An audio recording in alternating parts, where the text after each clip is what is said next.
Salut à toutes et à tous, attachez bien vos ceintures, accrochez-vous à vos godasses, Black Book vous déballe tout aujourd'hui avec l'arrivée de son jeu de rôle fun, Fast and Furious, Savage Worlds Adventure Edition.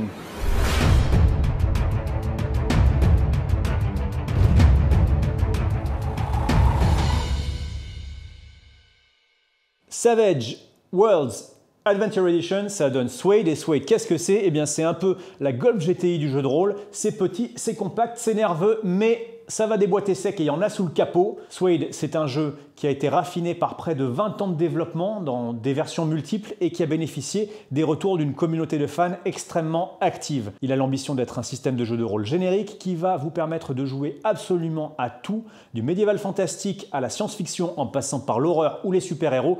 Tout est possible avec Suede. À cette base de règles, vous allez adjoindre un univers, des univers à l'identité forte. Le plus connu, c'est peut-être Deadlands, le jeu de rôle dans l'univers fantastique de Western, mais vous allez voir qu'il y en a beaucoup d'autres. On va vous en dire un peu plus dans cette vidéo. On attaque. Suede, c'est une gamme qu'on a voulu compacte. On tire les ouvrages au format A5 et dans ce petit paquet, vous avez déjà plein de choses. Le livre de base, le supplément Minivers et Aventure, l'écran du MJ et les aides de jeu. On va commencer par le livre de règles. Honnêtement, à la lecture, vous allez vous demander comment on a pu caser autant de choses dans à peine plus de 200 pages. On vous le disait en intro, Suede, c'est avant tout un système de règles, pas un univers en soi. Du coup, c'est une grosse boîte à outils dans laquelle le MJ va pouvoir piocher pour faire face à toutes les situations avec une règle cardinale, l'action est débridée et fulgurante. Et le focus, le coup de projo, il est bien braqué sur les personnages. Ce sont eux qui sont au cœur du jeu.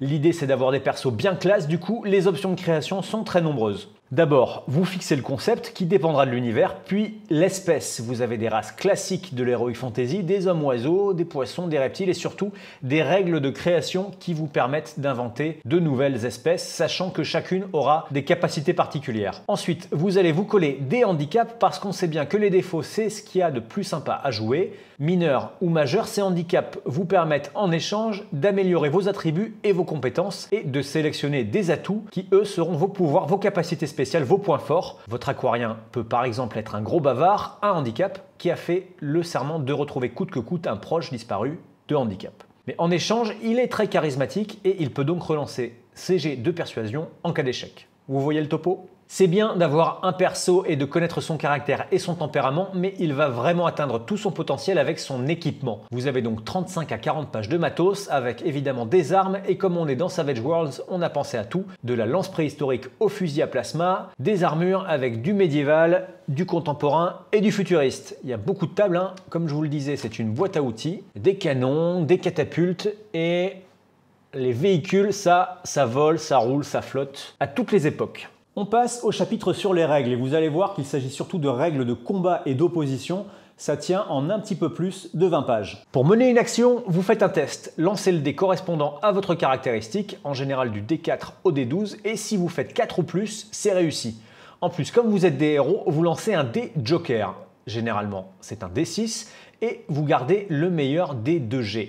Du coup, vous avez quand même pas mal de chances de réussir. Alors évidemment, des modificateurs s'appliquent et notez bien que les PNJ importants, donc les grands méchants, ont eux aussi un des jokers, et ouais. Outils pour l'aventure, le chapitre 4, ça aborde tout ce qui n'est pas combat, les alliés, les conflits sociaux, les périls divers, les poursuites, les voyages, la terreur, comment jouer des scènes dramatiques, également les dilemmes moraux. Ensuite, on passe à un chapitre très sympa, les pouvoirs. La plupart des univers Savage Worlds sont des univers fantastiques d'une manière ou d'une autre et la magie est souvent présente, peu importe que ce soit sous la forme de sorts, via des pouvoirs paranormaux, des super pouvoirs ou une sorte de science étrange. Dans ce chapitre, vous trouverez tout ce qu'il vous faut pour utiliser ces pouvoirs. Derrière, on a le bestiaire, encore une fois, comme pour l'équipement, comme Suede se veut exhaustif en couvrant tous les types de jeux et d'univers, vous avez tout, des créatures artificielles, des ogres, des zombies et bien sûr, les univers vous en fourniront d'autres. Mener le jeu, le dernier chapitre, c'est enfin tous les conseils réunis pour le meneur de jeu, les types de campagne, la gestion du rythme, etc. Et on arrive au bout de ce bouquin, on finit par les gabarits pour les explosions et les projections de flammes et on se dit qu'on hallucine d'avoir eu autant de matos en 210 pages. Ce livre de base que vous venez de voir en couverture rigide, vous pouvez le ranger dans un étui qui est optionnel. Vous le voyez là avec la version collector du livre de base qui a rigoureusement les mêmes dimensions. On va la sortir pour la regarder d'un peu plus près. Même format, la seule différence, c'est la couve en simili-cuir noir avec un bel embossage. Vous voyez les symboles emblématiques de Savage Worlds en creux. À l'intérieur, c'est la même chose. Et vous le voyez, la version classique, vous pouvez aussi la ranger dans l'étui comme ça. Il y a une troisième version du livre de base, c'est celle-ci avec la couverture souple. Dedans, c'est pareil, simplement du coup, elle est un peu moins chère. Et si vous voulez, vous pouvez aussi la ranger dans l'étui. Il y aura juste un petit peu de jeu. Je vous ouvre la pochette des aides de jeu. Je vire le film plastique. Ok, il est solide. Vous avez vu que dans le livre de base, il y a plein de tables qui sont autant d'outils. Parfois, c'est pratique de pouvoir distribuer ces tables ou de les avoir directement sous la main pour référence. C'est rien de nouveau, tout ça c'est déjà dans le bouquin, mais vous l'avez ici et vous pouvez même les glisser dans l'étui pour les ranger et caler votre version souple si vous voulez. Je vais vous défilmer l'écran du MJ. Lui aussi, il est fourni avec plein d'aides de jeu et des prétirés, comme la gamme. C'est un écran compact. 3 volets, format paysage, avec une illustration en forme de fresque par Rémi Jacot. On a 3 types d'univers qu'on retrouve dans Savage Worlds. De l'autre côté, les tables, et avec les aides de jeu, on vous a prévu plein de pré-tirés, un florilège des univers et des types de persos que vous pouvez jouer dans Savage Worlds. Outre les dés qu'on n'avait pas encore reçus au moment où on a tourné cette vidéo, vous allez voir que Suede utilise 3 types de cartes, les cartes d'action, les cartes d'aventure et les cartes d'état. On va commencer par celle-ci, ce sont les cartes d'aventure. Ces cartes, elles vont pouvoir être jouées pour créer de l'imprévu dans la narration. Tiens, celle-ci au pif, Épiphanie, vous avez un déclic et vous pigez quelque chose auquel vous n'aviez rien compris auparavant. Ça vous permet de bénéficier d'une compétence que vous n'aviez pas avec le rang D6, très pratique par exemple si vous devez d'un coup savoir piloter un avion qui va s'écraser ou apprendre le kung-fu. Renfort pour faire rappliquer la cavalerie. On attaque l'autre paquet, le plus gros, c'est celui des cartes d'action et des cartes d'état, donc 2 decks. Vous remarquerez que comme on est malin, on vous a mis des dos différents pour tous ces decks, histoire que vous ne les confondiez pas quand ils sont face cachée. Les cartes d'action, c'est en fait un jeu de cartes classique avec des persos Suede, mais à part ça, vous avez les 54 cartes en pique, cœur, carreau, trèfle. On s'en sert notamment tout simplement pour déterminer les initiatives. Et ce dernier deck, c'est celui des cartes d'état, autrement dit, dans quel état peut se retrouver votre perso, blessé, en défense totale, distrait, entravé, fatigué, immobilisé, secoué, et vous en avez plusieurs pour chaque cas de figure. Puisqu'on en est aux accessoires, je vais vous sortir les jetons de poker, les voici. Alors la première chose qu'on se dit quand on les prend en main, c'est qu'ils sont bien lourds, c'est dense, ça pèse son poids. C'est pas de la camelote, vous en avez 5 différents avec les symboles emblématiques de la gamme dessus. Ces jetons, ils servent à quoi? Ils servent à rythmer le jeu et ce sont en quelque sorte des points de chance. Vous commencez avec 3 jetons et ils vous permettent de relancer un jet raté, de piocher une carte aventure, d'annuler un état négatif. Ça, c'est les cartes qu'on a vues juste avant. Et bien sûr, le MJ, il en a aussi. On a bientôt fini ce déballage, je termine en vous montrant le supplément qui complète cette nouvelle gamme pour son lancement. On est fidèle à l'esprit dense et efficace de Suede avec ce bouquin de 176 pages qui réunit 12 petits univers et autant d'aventures pour jouer dedans.